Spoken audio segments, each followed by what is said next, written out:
أعوذ بالله من الشيطان الرجيم. بسم الله الرحمن الرحيم. بديع السماوات والأرض أنى يكون له ولد ولم تكن له صاحبة وخلق كل شيء وهو بكل شيء عليم.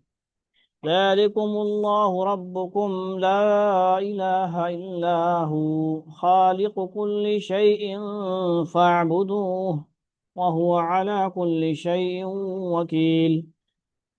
لا تدركه الأبصار وهو يدرك الأبصار وهو اللطيف الخبير. قد جاءكم بصائر من ربكم فمن أبصر فلنفسه ومن عليها وما أنا عليكم بحفيظ. وكذلك نصرف الآيات وليقولوا درست ولنبينه لقوم يعلمون. اتبع ما أوحي إليك من ربك لا إله إلا هو وأعرض عن المشركين. ولو شاء الله ما أشركوا وما جعلناك عليهم حفيظا وما أنت عليهم بوكيل. ولا تسبوا الذين يدعون من دون الله فيسبوا الله عدوا بغير علم. كذلك زينا لكل أمة عملهم ثم إلى ربهم مرجئهم فينبئهم بما كانوا يعملون.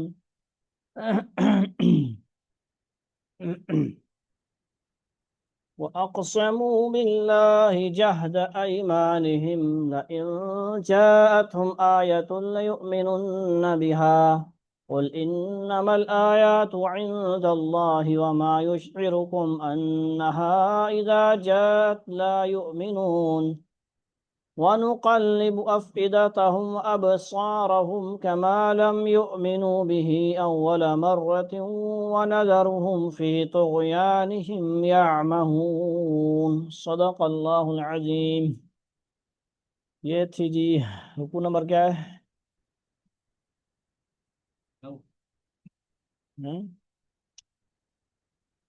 13 ہے، بیٹا ہوا ہے وہاں. ٹھیک ہے جی. 13واں رکوع کس کا ہے جی؟ سورت کا 7ویں سپارہ کا 19واں، سورت کا کتواں 13واں. 7واں سپارہ مکمل ہو رہا ہے ماشاءاللہ. 110 آیتیں یہاں پہ ہو گئی. تو یہ آیتیں کتنی ہیں جی اس کے اندر لکھا ہوا نہیں نظر آ رہا. کل ہوا تھا درس، پرسوں، بہرحال جب بھی ہوا. ان اللہ فالق الحب والنوا، یہاں سے رکوع ہوا تھا.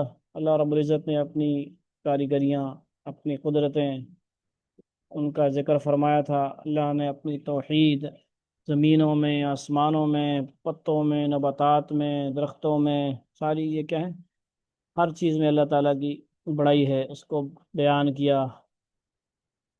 یعنی جانداروں سے بے جان کو، بے جان سے جانداروں کو نکالنا.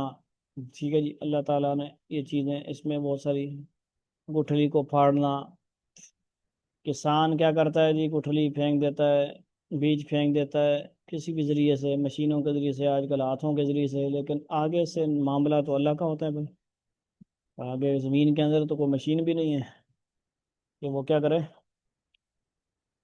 پودے کو کومپل بنائے، سخت زمین سے نرم کومپل کو نکالے. یہ تو کون کرتا ہے؟ اللہ کا سسٹم ہے، اللہ کا نظام ہے جی. یہ ساری نظام اللہ تعالیٰ کی کاریگری کی طرف. ایک ایک چھوٹی چیز بھی اللہ کو ماننے کے لیے کیا ہے، کافی ہے.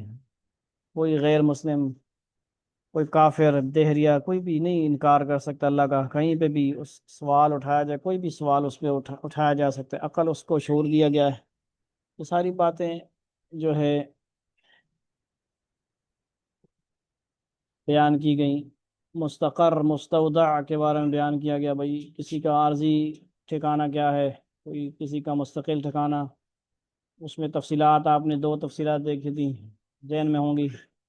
عارضی طور پہ ماں کے پیٹ کو بھی بیان کیا گیا تھا، کب دنیا میں بھی رہنا، آخرت کا مستقر، ٹھیک ہے، جس طرح بہت ساری، جس طرح مسائل کے اندر وطن اصلی وطن غیر اصلی اصطلاحات ہوتی ہیں، یعنی ایک بندہ کسی جگہ، دو جگہ رہ رہا ہے، دو جگہ کر رہے ہیں، تو وہ اس کسی کا ایک وطن ہوتا ہے، ایک وطن اصلی ہوتا ہے، وطن غیر اصلی ہوتا ہے، یہ بھی تھوڑا سا آپ اشتیزے وغیرہ میں یا کتابوں میں پڑھیں، یہ ساری باتیں ہیں۔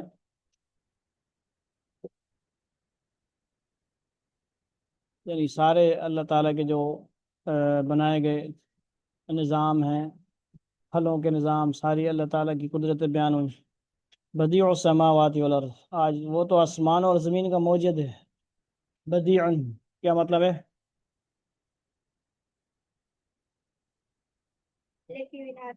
بدیع السماوات والارض، وہ تو آسمان اور زمین کا موجد ہے۔ کیا ہے؟ موجد۔ بدیع مطلب نئے سرے سے بنانے والا۔ بدیع السماوات، انا یکون له ولد ولم تکن له صاحبہ، اس کا کوئی بیٹا کہاں ہو سکتا ہے؟ انا یکون له ولد ولم تکن له صاحبہ، جبکہ اس کی کوئی بیوی نہیں۔ بیٹا کیسے ہوتا ہے؟ ہیں؟ جب بیوی ہوتی ہے، بیوی نہیں ہے، بیگم نہیں ہے، بیٹا کہاں سے بھائی؟ سمجھ آئیے؟ پیر صاحب دعا کرو بیٹا ہو جائے، پیر صاحب دعا کرو بیٹا ہو جائے، اس نے پوچھا شادی ہوئی یا کہ نہیں؟ بولا غالہ کتوں اسی بات بچہ گال سمجھ گئے ہو؟ یہ قدرت کا نظام ہے نا، کہ نہیں؟ آدم علیہ السلام آئے تو کیا تھی؟ اما ہوا علیہ السلام، نظام قدرت کا چلا ایسے ہی۔ تو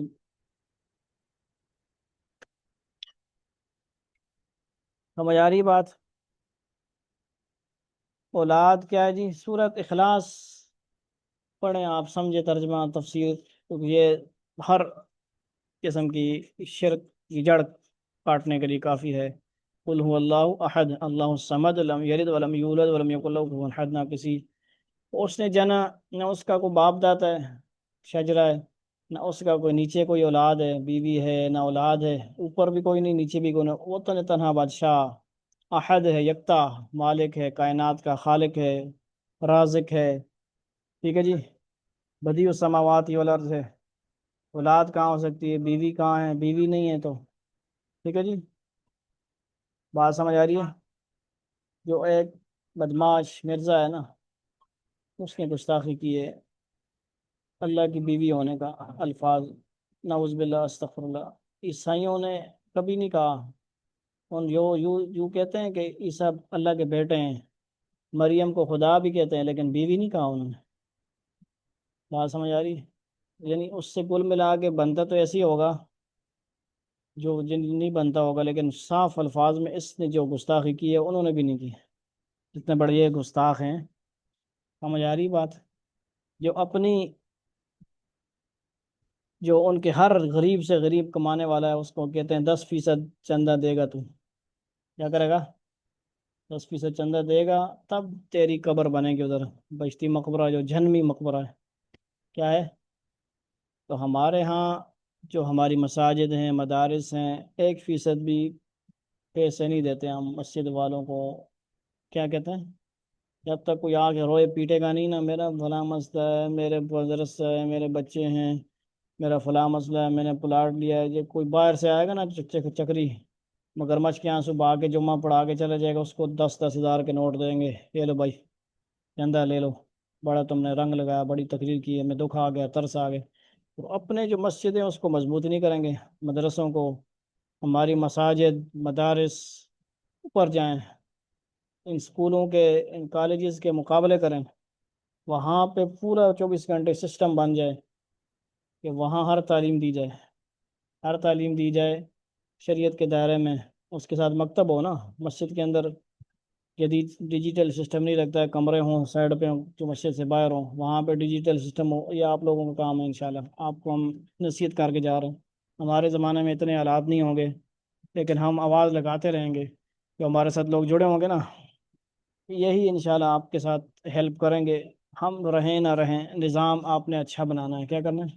جدید سسٹم، ان مساجد کے مدارس کے سسٹم کو، یہ جو اوپر بیٹھے ہیں وہ تو مزے سے کھا رہے ہیں، تنخواہیں لے رہے ہیں، انہیں کیا پرواہ ہے؟ رجسٹر کر دیتے ہیں مدرسہ، پیچھے پوچھتے ہی نہیں مدرسے کا کیا حال ہے جی، بھائی ہمارے پاس اتنے مدرسے ہیں، حال تو پوچھو نا، وہ چندے مانگ رہے ہیں، وہ بیچارے کیا کر رہے ہیں کوئی پتہ نہیں۔ مسجدوں کا بھی یہی حال ہے، تو بات کہاں سے کہاں نکل جاتی ہے بھائی۔ وخلق کل شیء، اسی نے ہر چیز پیدا کی ہے، وخلق اور تخلیق کی ہے، کل شیء ہر چیز، کل شیء، کل ممیز، شیء تمیز، وہ کل کیا ہے؟ ممیز، شیء تمیز، جب کوئی چیز بیان کی جائے نا، یہ چیز اتنی ہے، اتنی کلو ہے، اتنی اچھی ہے، بری ہے، تو اس سے پہلے جو لفظ اچھائی برائی بیان کرنے کے لیے تو اسے ممیز کہتے ہیں۔ جس چیز کی وہ اچھائی برائی بیان کی تھی وہ تمیز ہوتی ہے، جب یاد ہو گیا نا آپ کو لفظ۔ فَهُوَ بِكُلِّ شَيْءٍ عَلِيمٌ، وہ اور وہ ہر چیز کا پورا پورا علم رکھتا ہے، وَهُوَ اور وہ، بِكُلِّ ہر، کل شے پر علیم ہے۔ ذالکم اللہ ربکم، لوگو وہ ہے اللہ جو تمہارا پالنے والا ہے، ذالکم اللہ ربکم، ربکم تم سب کا رب ہے وہ اللہ، ذالکم اللہ لا الہ الا ہو، اس کے سوا کوئی معبود نہیں، خالق کل شیء فاعبدوہ، وہ ہر چیز کا خالق ہے لہذا اس کی عبادت کرو، فاعبدوہ اسی ہی کی عبادت کرو، فہو علی کل شیء وکیل، وہ ہر چیز کی نگرانی کرنے والا ہے، وکیل نگرانی کرنے والا۔ ہمارے ہاں وکیل کیا ہوتے ہیں؟ کیس لڑنے والے، پیسے کمانے والے، کیس لڑنے والے، اور اللہ تعالیٰ وکیل ہیں، خالق کل شیء هو علی کل شیء وکیل، اور جگہ بھی آتا ہے پالنے والا، نگرانی کرنے والا، ٹھیک ہے جی۔ لا تدرکہ الابصار، نگاہیں اس کو نہیں پا سکتی، کوئی نگاہ نہیں ہے جو اس کو دیکھ سکے، پا سکے، پہنچ سکے، لیکن وہو یدرک الابصار، اور وہ تمام نگاہوں کو پا لیتا ہے، کیا کرتا ہے؟ ہم اس کو دیکھنا چاہیں اس تک، یعنی ظاہری آنکھوں سے دیکھنا چاہیں، ظاہری ان آنکھوں سے کہیں کہ سامنے ہمارے اللہ آ جائے، ہم نہیں کر سکتے، یہ پاسبل نہیں ہے، یہ نظام ہی نہیں ہے، اللہ تعالیٰ نے نہیں بنایا اس دنیا میں، ورنہ جنت میں تو نظارے ہوں گے نا۔ اللہ دیدار خاص، سبحان اللہ، حضرت ابوبکر صدیق رضی اللہ کو دیدار خاص کروایا جائے گا، باقیوں کو عام جو امتی ہوں گے، حضرت صدیق اکبر کو۔ ہمارا جو ذکر کا سلسلہ ہے نا، اگر ہم سمجھ جائیں، یہ حضرت ابوبکر صدیق سے ملتا ہے، وہاں سے آپ سے سمپل ملتا ہے، ذکر خفی جو ذکر کیا ہے، نقشبندی بھی ہے یہ، آپ یاد رکھنا، ہماری جو ترتیب ہے نا ہمارے ہاں، یہ سلسلہ ہمیں پتہ نہیں ہے، ہمارے استاد مکرم صوفی عمران ملک صاحب، انجینئر خلیل احمد صاحب، ولی سرکار امجد صاحب ہیں، پھر وہ شجرہ لکھا ہوگا پیچھے، وہ ان کے جو ہم پتہ کریں گے نا، اس طرح پیر ذوالفقار صاحب ہیں، اس طرح ایک شیخ الحدیث ہوتا ہے، آپ کہتے ہیں بھئی میں نے، عبدالحفیظ صاحب کہیں گے قاری، اقرا اسکول کے جو قاری صاحب ہیں، وقاص صاحب ہیں مثال کے طور پہ، ان کے پھر قاری صاحب ہوں گے پیچھے، پھر ان کے پھر قاری صاحب ہوں گے پیچھے، ان کے قاری صاحب ہوں گے، ایسے سلسلہ پیچھے جاتا ہے۔ حدیث پڑھنے میں بھی وہ یہ شجرہ نسب ہر کسی کو یاد بھی نہیں ہوتا نا، جو علماء ہوتے ہیں، طارق میر صاحب ماشاءاللہ وہ سناتے ہیں، وہ ان کے پاس لکھا ہوتا ہے۔ اسی طرح یہ ظاہری علم ہے اور باطنی علم، روحانی علم جو ہم سیکھ رہے ہیں، اس کے بھی سلسلہ یہ نہیں کہ ایسے ہی چلو بھائی آ گیا بھائی کہیں سے آگے شروع ہو گیا، نہ، پیچھے سلسلہ آپ صلی اللہ علیہ وسلم تک جائے گا، یاد رکھنا، ورنہ پھر کرنٹ کیوں لگے بھائی، ایسے ہی کرنٹ لگتا رہے، ادھر ہمیں کہتے ہیں یہ جی ویڈیو شیڈیو لگائی ہوئی، پتہ نہیں ڈرامہ سارا وہ چکر کر رہے ہیں، یہ سارے وہ اسی ڈرامہ کر رہے ہیں، وہ ڈرامہ پکڑا تو جاتا ہے نا کبھی تو، اگر ڈرامہ جو ہوتا ہے جھوٹ ہوتا ہے کبھی تو پکڑا جائے گا نا، تو ڈرامہ شرامہ نہیں ہے، یہ ایک سلسلہ کڑی ہے، کیا ہے؟ لا تدرکہ الابصار وہو یدرک الابصار، ہم دیکھنا چاہیں ہم اللہ کا نام دیکھ سکتے ہیں، آنکھیں بند کریں، استادوں کا ٹھیک ہے ذکر و ذکر کرتے رہیں، آنکھوں میں اللہ کو لانے کی کوشش کریں، دماغ میں لانے کی کوشش کریں، خیالات کو نکالیں، کیا کریں؟ تھوڑی دیر ساری سوچوں کو نکال دیں، سکون سے ہو جائیں، فلاں ٹینشن فلاں ٹینشن فلاں فلاں فلاں، تھوڑی دیر بند کر لیں، اپنے کمرے میں مصلی میں بیٹھ جائیں، سکون سے ہو جائیں، اندھیرا کر لیں، روشنی ہر کی گل کر لیں، آنکھیں بند کر لیں تو اچھی بات ہے۔ اللہ کا نام دیکھنے کی کوشش کریں، ہم دیکھ سکیں گے لیکن آنکھیں کھول کے اللہ کو دیکھیں گے دنیا میں، یہ نہیں، سب ہے ہی نہیں ہے۔ حضور صلی اللہ علیہ وسلم کو اللہ نے یہ شرف دی، بخشا ہے، یہ اللہ تعالیٰ نے آپ کو قوت دی، اپنے پاس بلایا، سامنے بٹھایا، ورنہ ان کے علاوہ کسی نبی نے بھی دیکھا ہی نہیں۔ موسیٰ علیہ السلام ہم کلام ہوتے تھے، دیکھنے کی خواہش کی، فرمایا نہیں، پاسبل نہیں ہے۔ فلما تجلى ربه للجبل جعله دكا وخر موسى صعقا۔ موسیٰ علیہ السلام کوئی طور پہ جب ہم کلام ہوتے فون پہ بات کرتے، لائیو کال، ایسے ہی ہوگا نا، لائیو کال کا مطلب کیا ہوتا ہے؟ فون آڈیو کال کرنا۔ آپ ہم کلیم اللہ کا مطلب کیا ہے؟ آڈیو کال کرنے والے۔ موسیٰ علیہ السلام کیا ہے؟ اب انگلش میں تو ایسی بات ہوگی نا آج کل کی نسل کو سمجھانے کے لیے، آڈیو کال نہیں ہے، ہم کلام ہو رہے ہیں، کوئی طور پہ جاتے ہیں تو پھر بندہ ہم کلام ہوتا ہے، بار بار کہتا ہے یار مزہ نہیں آ رہا، کوئی میرا رب ہے، میں تو دیکھنا چاہتا ہوں اپنے رب۔ فرمایا نہیں، پاسبل ہی نہیں ہے۔ تجلی پڑی، نور پڑا، کس پہ؟ کوہ طور پہ، طور پہاڑ ریزہ ریزہ ہو گیا، موسیٰ علیہ السلام صاعقہ، بے ہوش ہو گئے۔ ٹھیک ہے جی، تو مطلب یہ ہے اسی طرح نو، پاسبل نہیں دنیا میں، دنیا کی آنکھ، ظاہری آنکھ، ظاہری آنکھ سے سمجھا کرو، ظاہری آنکھ یہ ہماری آنکھ ہے، لیکن اس کو بند کریں، باطنی آنکھ سے کیا ہے؟ دیکھ سکتے ہیں کہ نہیں؟ خواب میں امام احمد رحمۃ اللہ علیہ نے دیکھا کہ نہیں؟ واقعہ بار بار سنا ہے نا، فضائل اعمال، اس کو کچھ لوگ مانتے بھی نہیں۔ خواب کی باتوں کو نہ کوئی عقیدہ بنا سکتا ہے، نہ کوئی انکار کوئی کیا جا سکتا، نہ کوئی عقیدے میں اس کو دخل ہے، لیکن بات صحیح ہے۔ بات کی تھی امام احمد نے خواب میں اللہ کو دیکھا، اللہ سے پوچھا آپ کے قرب کا ذریعہ کیا ہے؟ فرمایا احمد قرآن، آج قرآن سے ہمیں لگاؤ نہیں، محبت نہیں۔ فرمایا کہ کیا قرآن سمجھ کر پڑھا جائے یا بغیر سمجھے پڑھا جائے؟ فرمایا جیسے مرضی پڑھو، قرب حاصل ہوگا۔ آج ہمیں کہتے ہیں یہ بس رٹا مروا رہے ہیں، رٹا مروا رہے ہیں، ایسے ہی رٹا مرواتے جا رہے ہیں، کوئی سمجھتے نہیں پڑھتے نہیں۔ رٹا مارنا فضول نہیں ہے، ایک ایک آیت کو سو سو دفعہ پڑھ رہے ہیں۔ ہمارے طالب علم معاذ بھی جو ہے سو سو دفعہ پڑھتا ہے، تب کدھر حفظ ہوتی ہے آیت، کسی کو 15 دفعہ میں یاد ہوتی، کسی کو 20 دفعہ میں، پھر منزل سب کی بار بار سنانا، ہم تنگ ہو رہے ہیں، ہمارے بچے سنا نہیں رہے، بھول رہے ہیں، پچھلا سب پورا ہے۔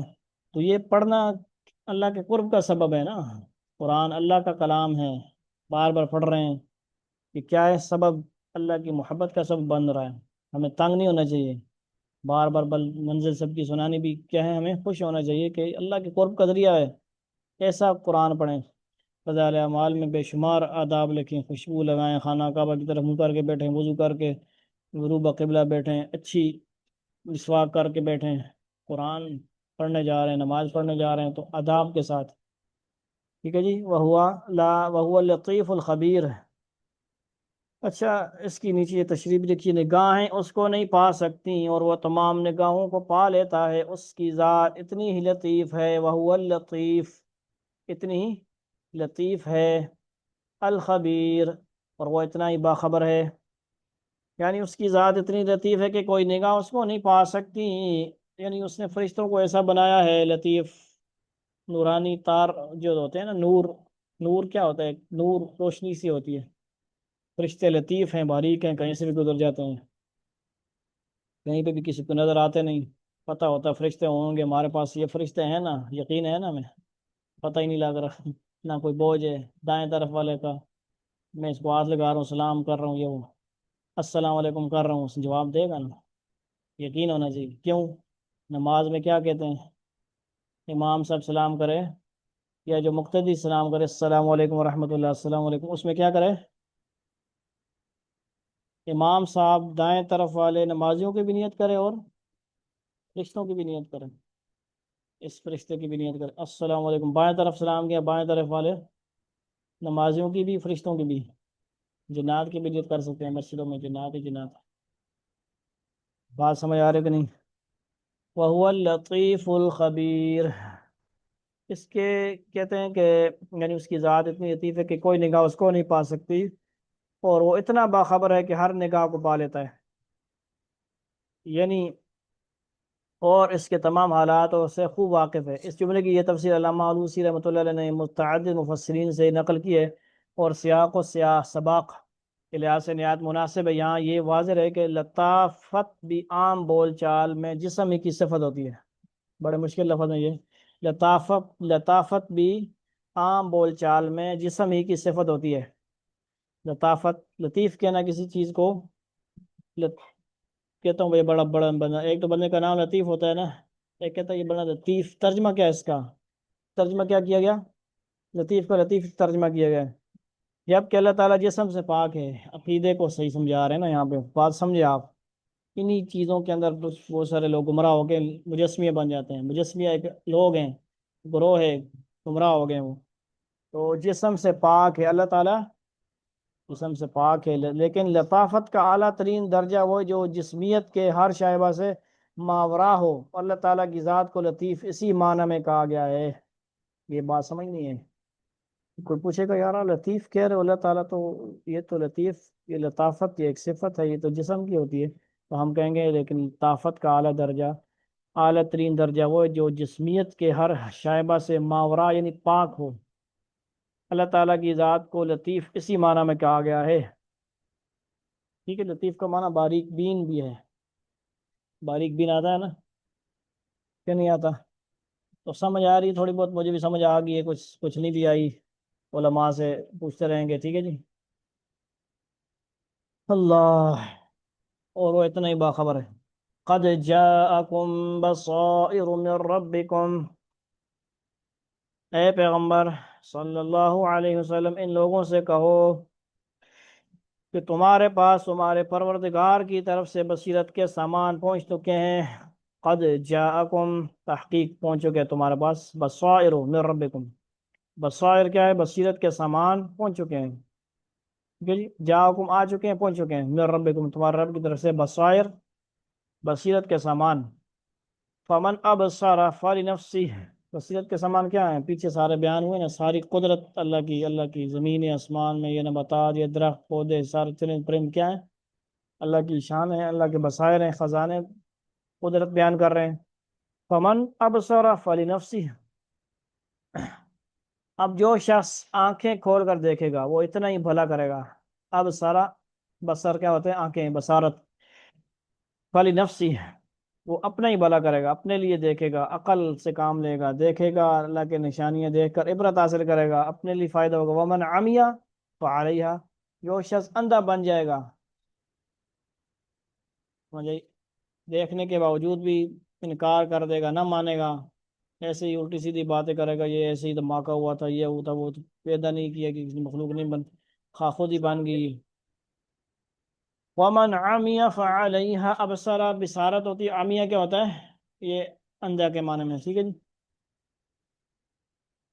وما انا علیکم بحفیظ، اور وہ اپنا ہی نقصان کرے گا، اور مجھے تمہاری حفاظت کی ذمہ داری نہیں سونپی گئی، ٹھیک ہے جی، اور مجھے تمہاری حفاظت کی ذمہ داری نہیں سونپی گئی ہے۔ وما انا علیکم بحفیظ 42 یعنی مجھ پر یہ ذمہ داری نہیں ڈالی گئی ہے کہ تم میں سے ہر شخص کو زبردستی مسلمان کر کے کفر کے نقصان سے بچاؤں۔ میرا کام تو کیا ہے؟ وما انا علیکم، ان علیک البلاغ وعلینا الحساب، آپ کا کام پہنچانا اور میرا کام حساب ہے۔ وما انا علیکم بحفیظ، میرا کام سمجھا دینا ہے، ماننا نہ ماننا تمہارا کام، مانو یا نہ مانو پھر تمہارا اپنا نقصان ہے، ٹھیک ہے جی۔ جنت بھی ہے، جہنم بھی ہے، نہ مانو تو مر کے دیکھ۔ سمجھ آ رہی ہے کہ نہیں بات؟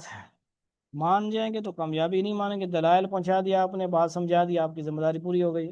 اب ہر کسی کو زبردستی مسلمان کرنا، ٹنڈے کے زور پہ، جہاد کے زور پہ، زبردستی یعنی جہاد ایسا کہ بھائی زبردستی سر پہ بندوق، گن پوائنٹ پہ، اسلام کسی کو نہیں کہا گیا ایسے نہ کرو، دلائل دیے جائیں گے، سمجھا، سمجھتا ہے ٹھیک ہے، نہیں سمجھتا جہنم میں جائے گا، اپنا قصور ہوگا اس کا، پھر بعد میں نہیں کہہ سکے گا بھائی ہمیں کسی نے کہا نہیں تھا کچھ۔ وَكَذَلِكَ نُصَرِّفُ الْآيَاتِ وَلِيَقُولُوا وَلِيَقُولُوا دَرَسْتَ وَلِنُبَيِّنَهُ لِقَوْمٍ يَعْلَمُونَ، اسی طرح ہم آیتیں وَكَذَلِكَ کا مطلب کیا ہوتا ہے؟ اسی طرح، ایسے ہی، اسی طرح نصرف الآیاتی، ہم آیتیں مختلف طریقوں سے بار بار واضح کرتے ہیں۔ نصرف مطلب کیا ہوتا ہے؟ پھیرنا، بار بار۔ صرف کو صرف کیوں کہتے ہیں؟ علم صرف، جس میں بار بار پھیرا جاتا ہے ایک لفظ کو، زبر زیر چینج کی جاتی ہے، پھیرا جاتا ہے اس کو۔ ذرا بائے کیا بن گیا؟ ذرا با، چینج ہو گیا تھوڑا سا، پھر گیا۔ ذرا بو، ضربت، ضربتا، ضربنا، ضربتا، ضربتم، ضربتم، ضربتی، ضربتم، ضربتنا، ضربتو، ضربنا۔ ایک ہی ضربہ کو ذرا سا آگے پیچھے پھیرتے آ رہے ہیں، کبھی اس کو زبر، ہاں، ترجمہ چینج ہو رہا ہے، تھوڑا لفظ بھی کیا ہو رہا ہے ضربہ ایک ہی، اسی سے تھوڑا سا کم زیادہ چینج کرتے جا رہے ہیں، تبدیلی لا رہے ہیں، پھیرنا، اس کو پھیر رہے ہیں۔ کیا کر رہے ہیں؟ پھیر۔ نصرف الآیات، نصرف الآیات تو کیا مطلب ہو گیا؟ نصرف کا مطلب بار بار واضح کرنا، پھیرنا، ہم مختلف طریقوں سے بار بار واضح کرتے ہیں۔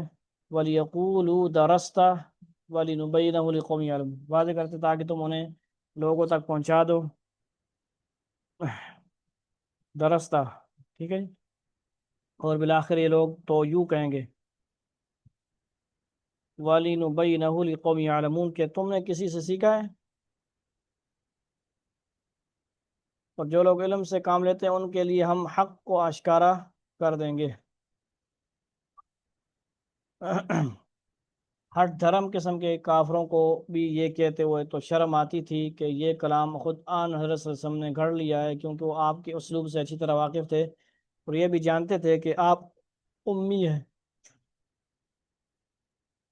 آپ کیا ہیں؟ امی ہیں، اور کسی کتاب سے خود پڑھ کر وہ کلام خود نہیں بنا سکتے ہیں، لہذا وہ قرآن کریم کے بارے میں یہ کہا کرتے تھے کہ آن حضرت صلی اللہ علیہ وسلم یہ کلام کسی سے سیکھا ہے، اور اسے اللہ کا کلام قرار دے کر لوگوں کے سامنے پیش کرتے، لیکن کس سے سیکھا ہے وہ بھی نہیں بتا سکتے تھے۔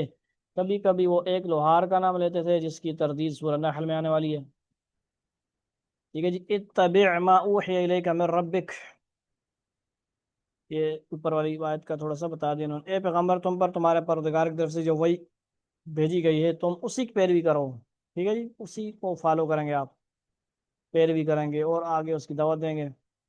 لا الہ الا ہو، اس کے سوا کوئی معبود نہیں ہے۔ وَأَعْرِضْ عَنِ الْمُشْرِكِينَ، اور جو لوگ اللہ کے ساتھ شرک کرتے ہیں ان سے بے پرواہ ہو جاؤ۔ ان شرک کرنے والے تو کیا ہے جی، سب کو کامیابی تو ملے گی نہیں، ہدایت ملے گی نہیں، پرواہ نہ کریں آپ، کام کرتے رہیں، اپنا مصروف رہیں اپنے کام میں۔ وَلَوْ شَاءَ اللَّهُ مَا أَشْرَكُوا، اور جو لوگ، اگر اللہ چاہتا ہے تو یہ لوگ شرک نہ کرتے۔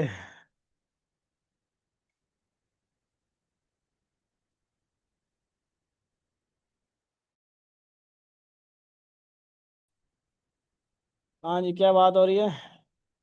وَأَعْرِضْ عَنِ الْمُشْرِكِينَ وَلَوْ شَاءَ اللَّهُ مَا أَشْرَكُوا، ماما جی ہوتے کی کرا بھائی، ماما جی ادھر سنا درس ہو رہا ہے بھائی۔ اور جو لوگ اللہ کے ساتھ شرک کرتے ہیں ان سے اچھا پر بے پرواہ ہو جاؤ، اگر اللہ چاہتا تو یہ لوگ شرک نہ کرتے۔ وَلَوْ شَاءَ اللَّهُ مَا أَشْرَكُوا، ما أشركوا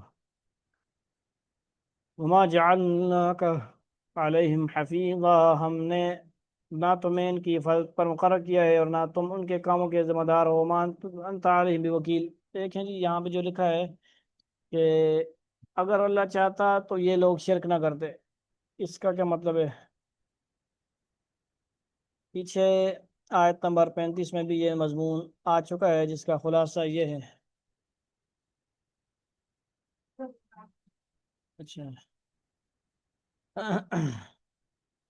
اس کا خلاصہ ہے کہ اللہ تعالیٰ اگر چاہتا تو سارے انسانوں کو زبردستی ایک ہی دین کا پابند بنا دیتا، لیکن در حقیقت انسان کو دنیا میں بھیجنے کا بنیادی مقصد کیا ہے؟ لیبلوکم ایکم احسن عملا، بنیادی مقصد امتحان ہے۔ کیا ہے؟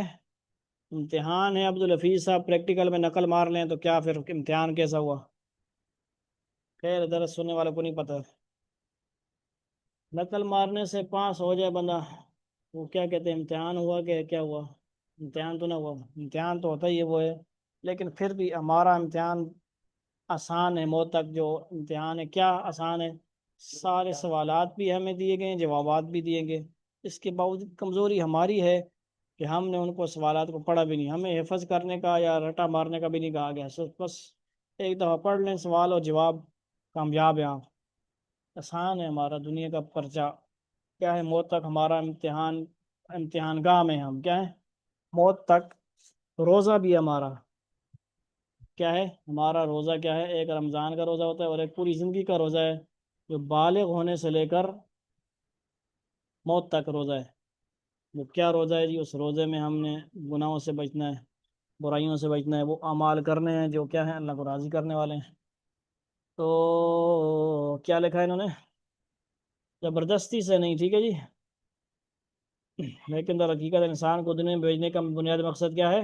امتحان، اور اس کا امتحان کا تقاضا، اور اس امتحان کا تقاضا ہے کہ انسان زور زبردستی سے نہیں بلکہ خود اپنی سمجھ سے کام لے کر ان دلائل پر غور کرے، اور جو پوری کائنات میں بکھرے پڑیں، اور پھر اپنی مرضی سے توحید، رسالت و آخرت پر ایمان لائے۔ انبیاء کرام ان دلائل کی طرف متوجہ کرنے کے لیے بھیجے جاتے ہیں، تو آسمانی کتابیں اس امتحان کو آسان کرنے کے لیے نازل کی جاتی ہے، مگر ان سے فائدہ وہی اٹھاتے ہیں جن کے دل میں حق کی طلب ہو۔ اس لیے دین پر چلنا اور دینی کام کرنا یہ کیا ہے؟ شوق کا کام ہے۔ زبردستی کا حکم ہے شریعت میں، پابندی کرنے کا، کوڑا لٹکانے کا، ٹھیک ہے جی، یعنی کہ بالکل ہی چھوڑی رکھو، جتنی بچے کی عمر ہے جس عمر تک اس کو تنبیہ کی جاتی ہے، مارنا چاہیے، وہ ایک طریقہ ہے اس کا، لیکن یہ نہیں یہ بڑا ہو گیا، بالغ ہو گیا، 15 20 سال کا ہو گیا، پھر مارتے رہو گے، تھپڑ مارو گے، چانڑ مارو گے، وہ کیا ہوگا؟ الٹا کام ہوگا، الٹا اثر ہوگا اسے، وہ پھر بگڑے گا۔ پہلی جو اس کی عمر ہے 8 9 سال، آپ صلی اللہ علیہ وسلم نے کیوں فرمایا اتنی عمر کے، کتنی عمر کے بچے کو زبان سے کہو؟ 7 سال والے کو نا زبان سے، اور 9 سال والے کو تھوڑا مارو۔ کیا کہیں پہ آپ صلی اللہ علیہ وسلم نے فرمایا کہ 10 سال والے کو، 15 سال والے کو مارو؟ آؤ جی، وعلیکم السلام۔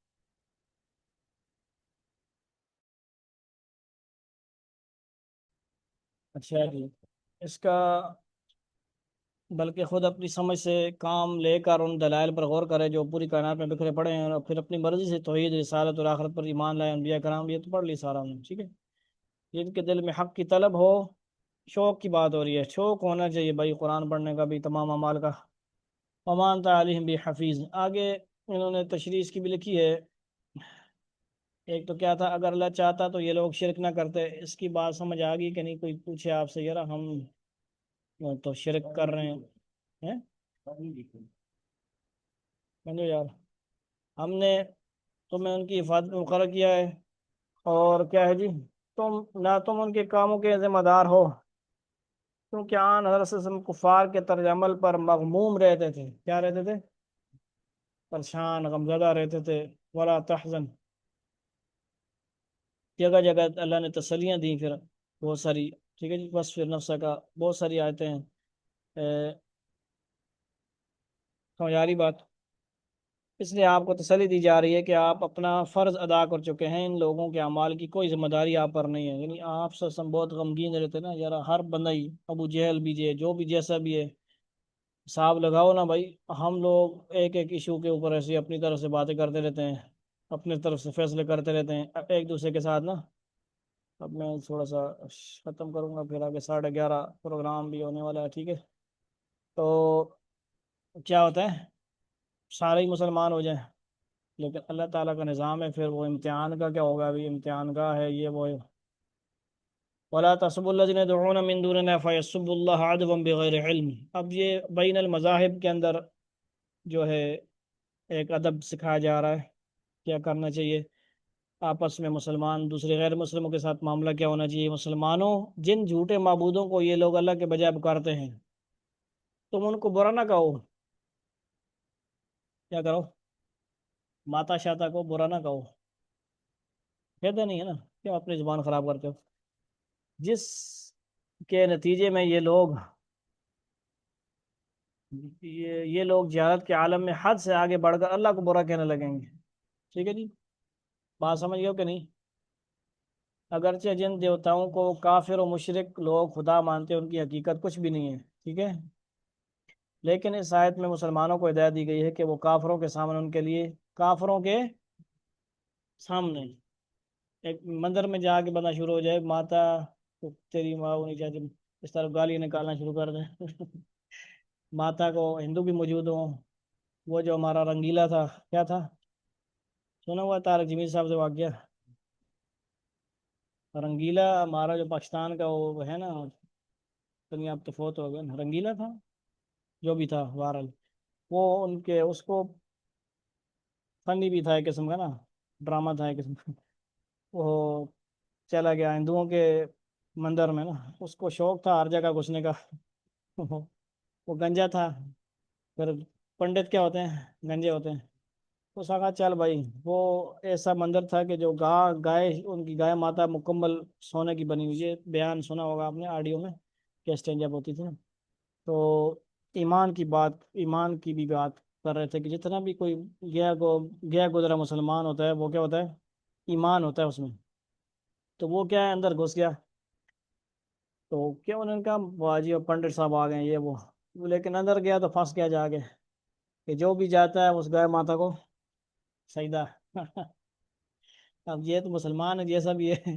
شراب پینے والا ہے جو بھی تھا جیسا بھی تھا، لیکن تھا تو مسلمان، مسلمان جیسا بھی ہو، اب وہ ترجمیر صاحب نے الفاظ ایسے کہنے کہ انہوں نے اپنی طرف سے مطلب کہا نا کہ بھئی وہ پریشان ہو گیا، وہ کہتا اب سجدہ نہ کراں تے جان جاندی ہے سجدہ کرا تے ایمان جاندا ہے، ہن کے کراں، اسا کہا یا اللہ میں تے اس خبیث نو سجدہ نہیں کرنا، اللہ منہ میرا طرف ہے گائے شریف، میں یا اللہ سجدہ تینوں کرنا پا، اللہ اکبر، یہ انہوں نے اپنی طرف سے ترجمانی صاحب نے ایک مثال دی، ایسے اس نے کیا نہیں جیسے بھی کیا، لیکن اس نے واقعہ سنایا ہوگا نا ان کو، ان کی ملاقاتیں تو ماشاءاللہ عامر خان سے بھی ہوئی ہیں، کتنے کتنے بڑے سے ہوئی ہیں، ہم لوگ تو قدر نہیں کرتے نا ان لوگوں کی، پیسہ تو ان کے پاس ہے لیکن پوری دنیا میں گئے بھی تو ہیں نا یہ، کہ ہر کسی سے ملاقاتیں ہوئی ہیں، تو مقصد کیا تھا، اس نے بھی سجدہ گائے کو نہیں کیا، اللہ کو کیا، تو ایسے معاملات آ جاتے ہیں تو کیا ہوتا ہے جی،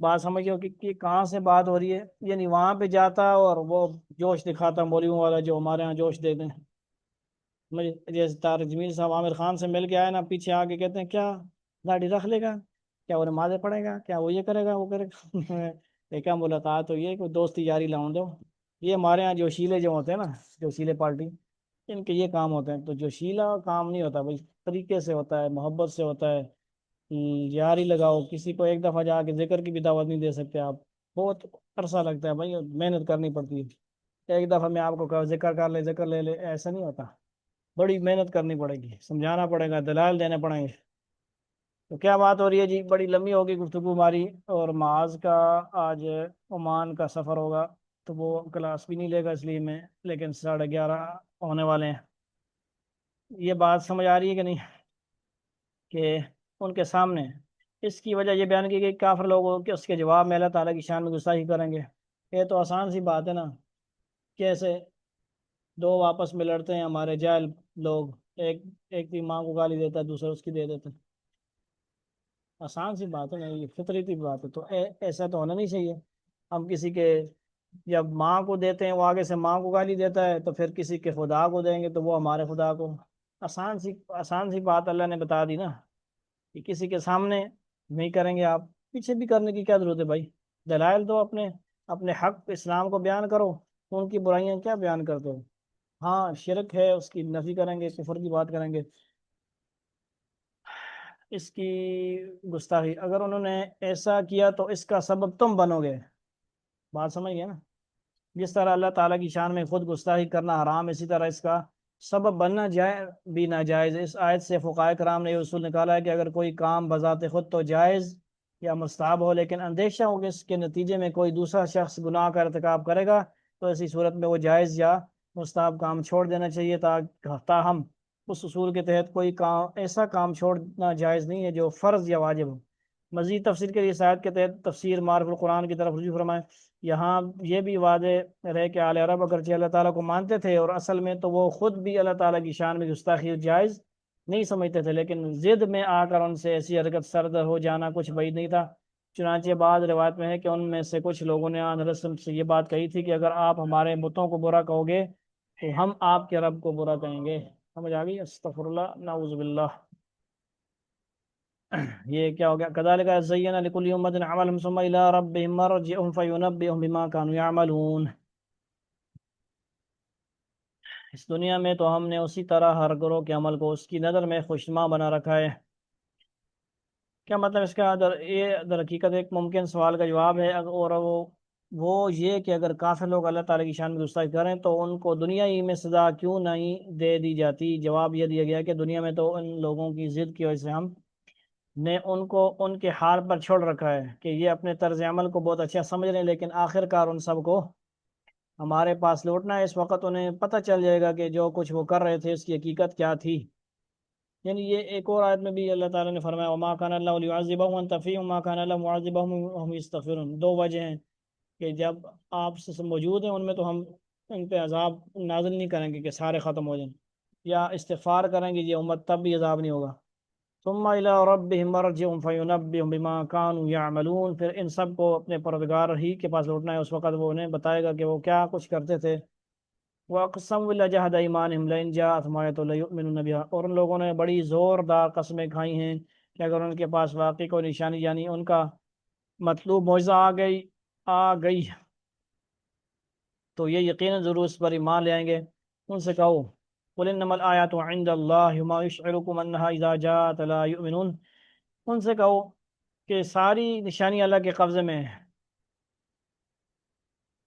انہا اذا جاءت لا یؤمنون، اور مسلمانوں تمہیں کیا پتا کہ اگر وہ معجزے آ بھی گئے تب بھی یہ ایمان نہیں لائیں گے۔ تشریح کے لیے اس کی تشریح پہلے ہو چکی ہے کہیں پہ، ٹھیک ہے جی۔ وَنُقَلِّبُ أَفْئِدَتَهُمْ وَأَبْصَارَهُمْ كَمَا لَمْ يُؤْمِنُوا بِهِ أَوَّلَ مَرَّةٍ وَنَذَرُهُمْ فِي طُغْيَانِهِمْ يَعْمَهُونَ۔ جس طرح یہ لوگ پہلی بار قرآن جیسے معجزے پر ایمان نہیں لائے، ہم بھی ان کی ضد کی پاداش میں ان کے دلوں اور نگاہوں کو رخ پھیر دیتے ہیں اور ان کو اس حالت میں چھوڑ دیتے ہیں کہ یہ اپنی سرکشی میں بھٹکتے پھریں۔ اللہ رب العزت ہمیں جو کہا سنا کہ عمل کی توفیق عطا فرمائے۔ وآخر دعوانا الحمدللہ رب العالمین۔ سبحان اللہ وبحمدہ، سبحان اللہ عظیم، سبحان ربک رب العزت عما یصفون، وسلام علی المرسلین، والحمدللہ رب العالمین، والسلام علیکم ورحمۃ اللہ وبرکاتہ۔